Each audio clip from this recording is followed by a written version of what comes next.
What is going on, guys? Today I want to bring you all a brand new video specifically on how to get the KHVOSTOV exotic auto rifle from the Rise of Iron DLC. And I'm doing this not only because everybody else and their fucking mother has done it, but because I'm going to go more in depth on how to do it. Okay, it took me a few hours to figure out a bunch of things that it should have only taken me about 5 minutes.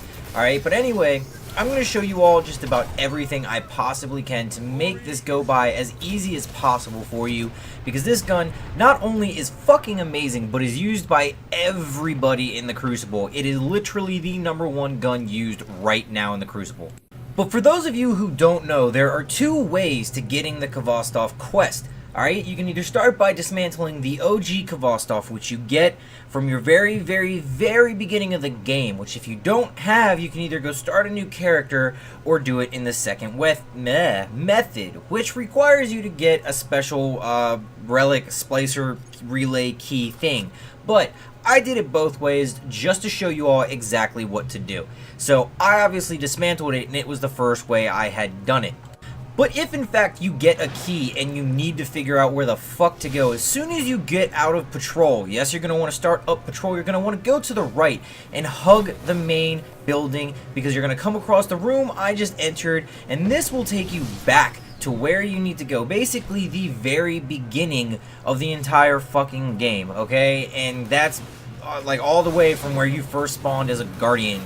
And the only way you can get all the way back there is if, wow, I can't fucking talk today, is if you all have the fucking special key. If you don't have the key, you need to get one, which I got one when I had done a Warsat. It was a public event, and I just shit tons of enemies spawned. I'll show you all that later as well. But that honestly is one of the best ways to get this quest done as well, because you need weapon materials, or you need 3 parts and 10 pieces of schematics, which you can do very easily. I will show you all that as well. But just continue following where I am going, and this will take you exactly where you need to go to get the schematic in the first place if you didn't get one from dismantling your original KHVOSTOV. And as you keep following this path, obviously, you know, you get rigor mortis and you start to remember literally everything. I think that's what rigor mortis stands for. If not, what the fuck ever. Anyway, you start going back to the very beginning, or in this case, it is the end. You go back to where the ghost found you, and you end up having to fight off more enemies. Surprise, surprise. You don't have to fight the ones right here, but you might want to clear a few of them, or you might die. Because the whole point of getting here is to open this relay, and it lets you through the lasers that we just passed.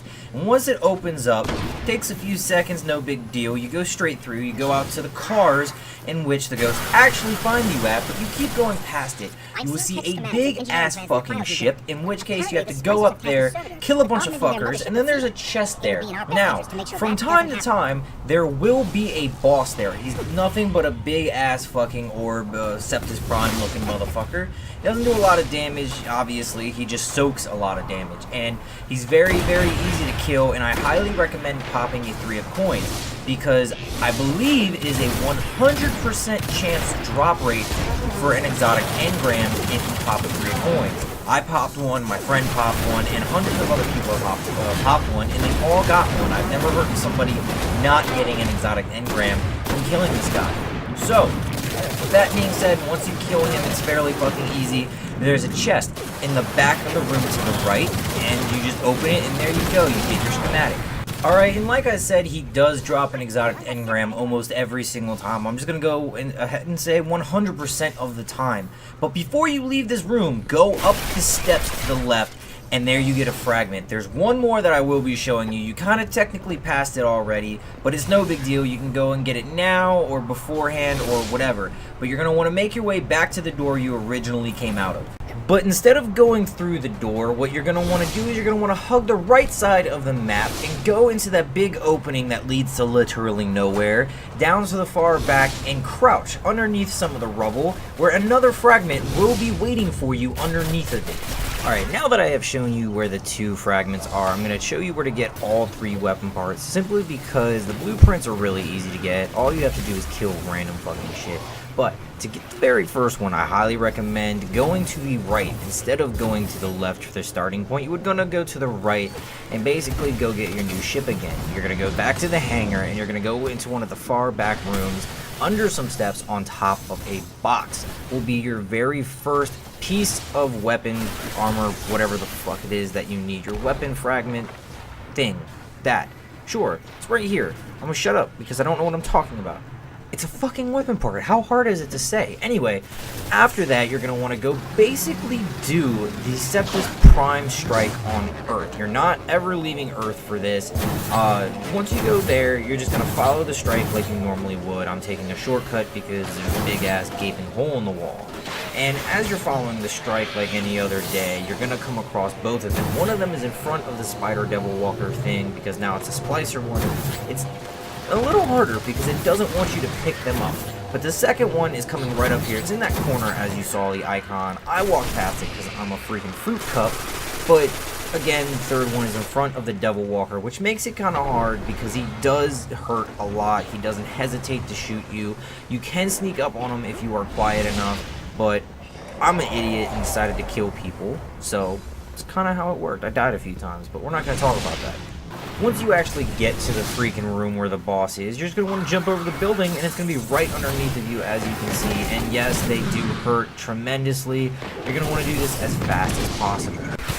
Now, for those of you who don't know, the easiest thing about this is getting the manual pages that you need. You need 10 of them. You can get them from killing any splicer in the Plaguelands, okay?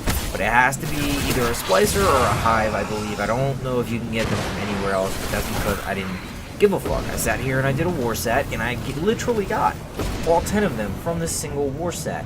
And this is also where I got my splicer keys. I got multiples from this guy, and, well, not necessarily multiples, but I got one from this guy and one from a boss that was actually around the corner. But of course, last but not least, you actually have to kill a boss, and this guy is a massive cocksucker. At first, they give you a duration and time to beating this guy. You have to beat him one time within a 5-minute period, and then after that he gets to this room again at the very start of the damn zone. Once you kill him, you get the full exotic. Of course, none of it is fully fucking upgraded, but you know, who cares?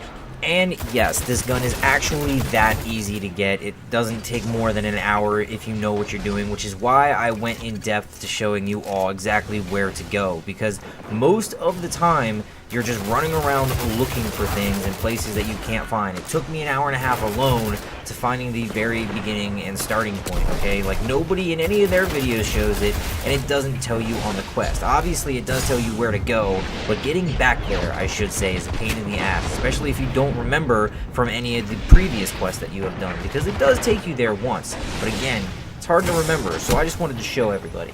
But guys, this gun is an absolute monster, okay? It does so much damage, and it's got so many different possibilities for you to make it. You can make it a 3-round burst like a pulse rifle, fully auto like an auto rifle like it should be, or like a scout rifle with one burst, and it shoots just as fast as the Mida multi-tool, which is the one thing I absolutely love. Alright, you can actually change this gun to basically be whatever you want, and that is probably why so many people use it, okay? It is so freaking amazing. There are so many different options and perks and stats that you can choose from. You can have perfect balance, or you can have rangefinder. Like, it's amazing, guys. So really, go out and take this weapon for a spin and really enjoy it, okay? It's one of, like I said before, it is probably the most currently used gun in the game because it's just all around fantastic. But this in fact brings me to the end of my video, guys. I really hope it helped you all out, and I really hope you all enjoyed, and if you did, please leave a like, subscribe for more content. I'm Mr. 486, and I will catch you all next time.